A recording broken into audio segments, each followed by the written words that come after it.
नमस्कार, political stars YouTube channel पर आपका स्वागत है। रोहतक से लोकसभा सांसद दीपेंद्र हुड्डा ने आज आदमपुर से कांग्रेस प्रत्याशी चंद्र प्रकाश की जनसभा को संबोधित किया।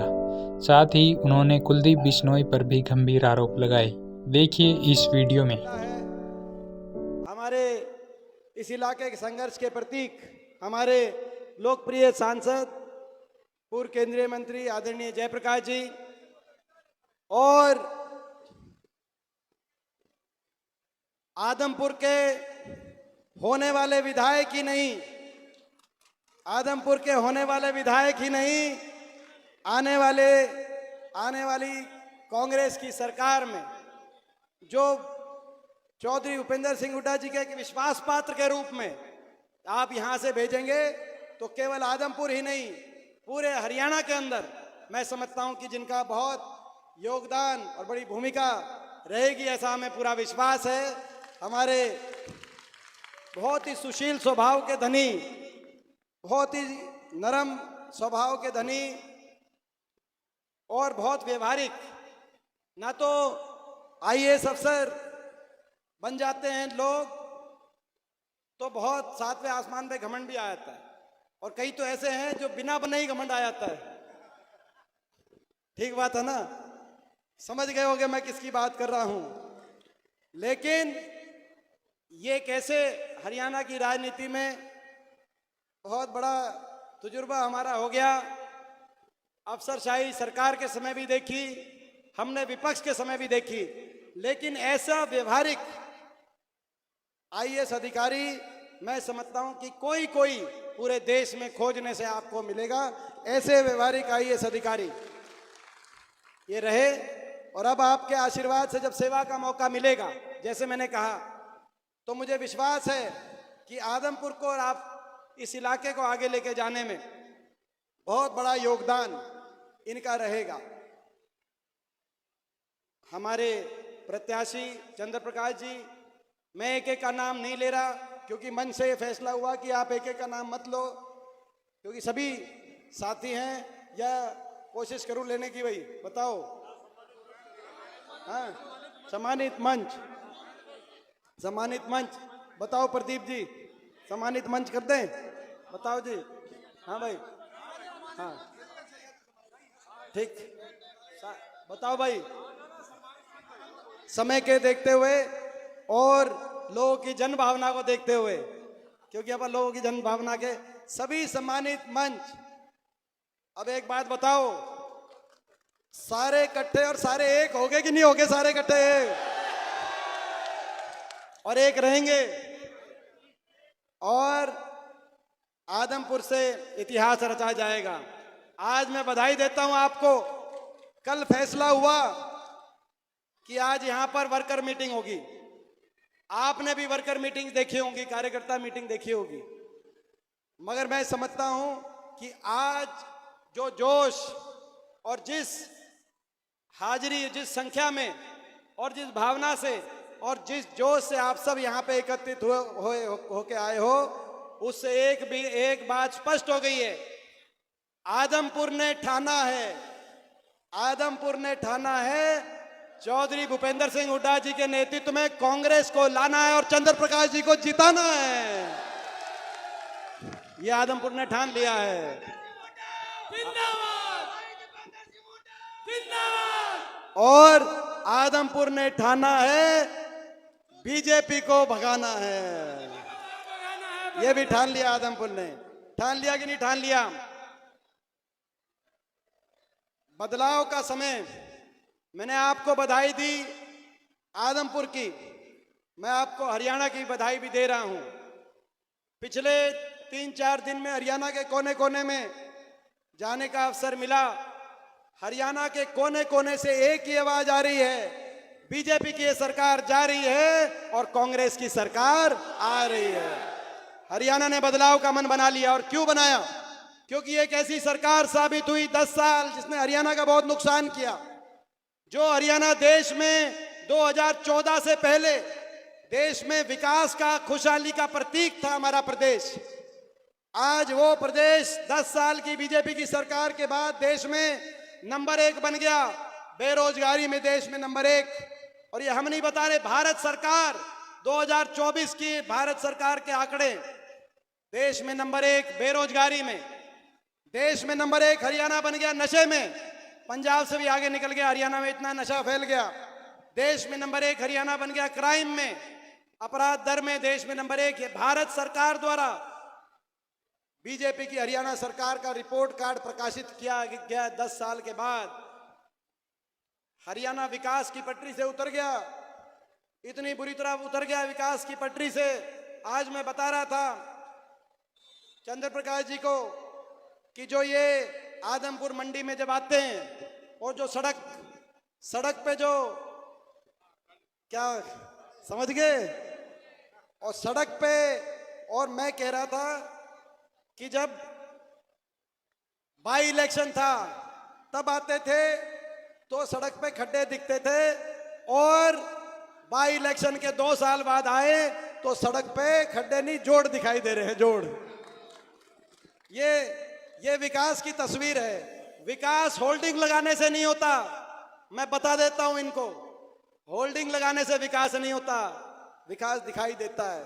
तो विकास की पटरी से हरियाणा उतार दिया, विकास की पटरी से आदमपुर को उतार दिया।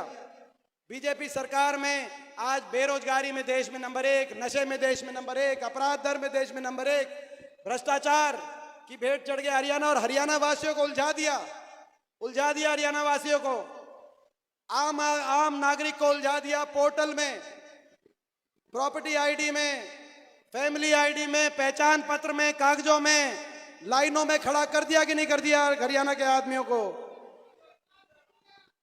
व्यवस्था बदलेगी, आज हर आदमी को लाइनों में खड़ा कर दिया, अधिकारियों के सामने चक्कर काटने में मजबूर कर दिया। व्यवस्था बदलेगी, 1 महीने के बाद कांग्रेस की सरकार आएगी और इन अधिकारियों को चक्कर काटने पड़ेंगे, हरियाणा की जनता के द्वार पे आना पड़ेगा उनको सुविधाएं देने के लिए। और हरियाणा के नौजवान को उलझा दिया सीटी में और कच्ची भर्ती में, 2 लाख पद समाप्त कर दिए, सरकारी नौकरी खत्म कर दी। बीजेपी ने 10 साल में ये सरकारी नौकरी खा गए कि नहीं खा गए बीजेपी वाले? पक्की नौकरी खा गए। कौशल निगम की कच्ची भर्ती, फौज की कच्ची भर्ती, स्कूलों के अंदर 10 साल तक कोई रिक्रूटमेंट हुई नहीं, कोई भर्ती हुई नहीं। 5000 स्कूल बंद कर दिए, मर्ज कर दिए। छोटे छोटे बच्चों को धरने देने पड़े कि हमारे स्कूल बंद मत करो। देश के इतिहास में शायद पहले ऐसे धरने हो। काम कुछ किया नहीं इन्होंने हरियाणा में, हरियाणा का भट्टा बिठाने में कोई कसर नहीं छोड़ी। मैं आपसे पूछना चाहता हूं, बीजेपी ने 10 साल में भट्टा बिठा दिया कि नहीं बिठा दिया? हरियाणा का भट्टा बिठा दिया। और उसके बाद भट्टा बिठाने के बाद भी अहंकार, 7वें आसमान पे अहंकार। इतना अहंकार इस सरकार का कि हर वर्ग को सड़क पे ले आए और हर वर्ग का अपमान किया। कोई वर्ग ऐसा नहीं जिसको सड़क पे आना ना पड़ा हो। कर्मचारी सड़क पे आए ओल्ड पेंशन स्कीम के लिए, उन पे लाठीचार्ज। सरपंच सड़क पे आए पंचायती राज के अधिकारों के लिए, उन पे लाठीचार्ज। ASHA worker, anganwadi, mid day worker सड़क पे आई, उन पे लाठीचार्ज। हमारे आड़ती भाई मंडी में खड़े, इनको सड़क पे आना पड़ा। किसान 1-1.5 साल तक, लोकतंत्र में 1.5 साल तक किसान आंदोलन नहीं हुआ करते, कोई भी आंदोलन नहीं हुआ करता। 1.5 साल तक किसान सड़क पे रहा, मगर अहंकार इतना, ऐसी सरकार साबित हुई 750 किसानों की जान की कुर्बानी लेने वाली सरकार साबित हुई। और अहंकार इतना, सहानुभूति के 2 शब्द भी किसान के लिए नहीं कहे गए। सहानुभूति के 2 शब्द भी। मुझे याद है वो समय जब किसान आंदोलन चल रहा था, देश के संसद में 15 हरियाणा से सांसद जाते हैं, 14 उस समय बीजेपी के थे। मैं अकेला विपक्ष का सांसद था। आज तो आपने बहुत ताकत बढ़ा दी, हमारे 5 सांसद वहां पे बराबर के टक्कर के लोकसभा में हमें। उस समय लोकसभा राज्यसभा मिलाकर 15 में से 14 बीजेपी के थे। मैं अकेला खड़े होकर जब कहता था कि 750 किसानों के घर उजड़ गए, किसी का कोई बाप था, किसी का कोई बेटा था, कम से कम सहानुभूति के 2 शब्द कहो। अगर इनकी मांग नहीं मानते तो सारी बीजेपी टूट के पड़ती थी। इतना अहंकार। किसान पे कितना अत्याचार हुआ, हमारी बेटियों पे कितना अत्याचार हुआ। क्या कसूर था हमारी बेटियों का? क्या कसूर था साक्षी मलिक का, क्या कसूर था विनेश फोगाट का? उनके साथ गलत हुआ। 6 ओलंपिक विजेता बेटियां बैठी रही 6 महीने तक दिल्ली में, एफआईआर तक इस सरकार ने दर्ज नहीं करी। इतना बड़ा अहंकार, इतना बड़ा अन्याय। सरकार का काम होता है न्याय करना, सरकार का काम होता है न्याय करना, मगर एफआईआर तक दर्ज नहीं हुई। इतना बड़ा अन्याय। आप सोच के देखो, आपकी अगर बहन बेटी होती तो क्या बनती है? वो देश है जहां दुश्मन की बहन बेटी को भी अपनी खुद की बहन बेटी माना जाता है। वो देश है जहां हरियाणा के कुरुक्षेत्र में बहन बेटी के मान सम्मान में महाभारत का युद्ध हुआ। ये संस्कार है इस देश के। लेकिन 6 महीने तक उनको लवारिस छोड़ दिया उस सरकार ने। दिल्ली की सड़कों पे घसीटने का काम हुआ। फिर सुप्रीम कोर्ट ने कहा कि एफआईआर दर्ज करो। हम धन्यवाद करते हैं सुप्रीम कोर्ट का। और अब दिल्ली के कोर्ट ने आरोपी मंत्री, आरोपी भाजपा के सांसद पे अब चार्जेस फ्रेम करने का काम किया है। नारा था बेटी बचाओ बेटी पढ़ाओ, मगर नारा बदल गया। नारा बन गया भाजपा के सांसद बचाओ और हरियाणा में भाजपा के मंत्री संदीप सिंह को बचाओ। नारा बदल गया। इतनी अन्यायी सरकार, इतना अहंकार। मगर इनके पास भी रिपोर्ट चलेगी, बीजेपी के पास, कि लोग परेशान हो चुके हैं 10 साल और आपके अहंकार से परेशान होकर। अहंकार तो इतना 7वें आसमान पे पहुंचा। आपको याद है लोकसभा में क्या नारा दे दिया? लोकसभा चुनाव में कह दिया 400 पार, क्योंकि हम संविधान को, बाबा साहब भीमराव अंबेडकर जी के संविधान को तोड़ेंगे। ये नारा दे दिया। लोगों ने इनका देश में घमंड तोड़ दिया। तोड़ दिया कि नहीं तोड़ दिया देश में इनका घमंड? अल्पमत में सरकार आ गई, दिल्ली की सरकार। और जब हम पहुंचे वहां पर, लोकसभा के अंदर हमारे सांसदों ने शपथ ली, तो हमारे एक एक सांसद ने बोला जय संविधान। और लोकसभा अध्यक्ष और स्पीकर ने कहा कि जय संविधान क्यों बोल रहे हो? मुझे गर्व है कि सब 550 सांसदों में अकेला मैं खड़ा हुआ, वहां पर खड़ा हुआ कि नहीं खड़ा हुआ, कि जय संविधान पे आपत्ति नहीं होनी चाहिए, बाबा साहब का संविधान। इतना अहंकार। बाबा साहब के संविधान तक पहुंच गए। किसानों से, बेटियों से, बच्चों से, कर्मचारी किसानों से लेकर संविधान तक आपका अहंकार पहुंच गया। और फिर जब रिपोर्ट गई कि लोगों ने फैसला कर लिया कि लोग हरियाणा में अहंकार तोड़ेंगे, तो बीजेपी ने क्या किया? इलेक्शन, लोकसभा इलेक्शन से 1 हफ्ते पहले अपने मुख्यमंत्री का चेहरा बदल दिया। बदल दिया कि नहीं बदल दिया? जिस सेनापति के, जो आपका सेनापति 10 साल तक था, इलेक्शन से 1 हफ्ते पहले उसका, वो आपने सेनापति बदल दिया। यानी कि आप खुद मान गए कि उन्होंने हरियाणा का नुकसान किया। हरियाणा के लोगों में गुस्सा है। मुख्यमंत्री का चेहरा बदल दिया, उप मुख्यमंत्री का चेहरा बदल दिया, अपनी पूरी कैबिनेट बदल दी। ओम प्रकाश धनखड़ प्रदेश अध्यक्ष थे, उनको बदल दिया, प्रदेश अध्यक्ष बदल दिया, मुख्यमंत्री, उप मुख्यमंत्री, प्रदेश अध्यक्ष, कैबिनेट। फिर इलेक्शन की तारीख भी बदल के देख लिया। पहले 1 महीना पहले ले आए इलेक्शन, और उसके बाद 1 हफ्ते बाद फिर दोबारा से तारीख बदल दी। बदल दी कि नहीं बदल दी? बीजेपी वालों, आप कितना ही कुछ बदल दो, आपके कष्ट नहीं कटने वाले। ये हरियाणा की जनता, सरकार ही बदलेगी। मैं आपको कहना चाहता हूं, हरियाणा की जनता ने सरकार बदलने का फैसला कर लिया है और सरकार ही बदलेगी। और आदमपुर का भी इतिहास बदलेगी। बदलेगी कि नहीं बदलेगी आदमपुर का इतिहास? ये मौका है। मैं आदमपुर हल्के से कहना चाहता हूं, ये मौका है, इसको चूकना मत। मेरी एक बात मान के आप अपनी एक बात के गांठ बांध लेना। मौका है, चूकना मत। अभी नहीं तो कभी नहीं, मैं आपसे कहना चाहता हूं, मौका है। आदमपुर के सभी यहां समझ गए आप, ये मौका है, चूकना नहीं है ये।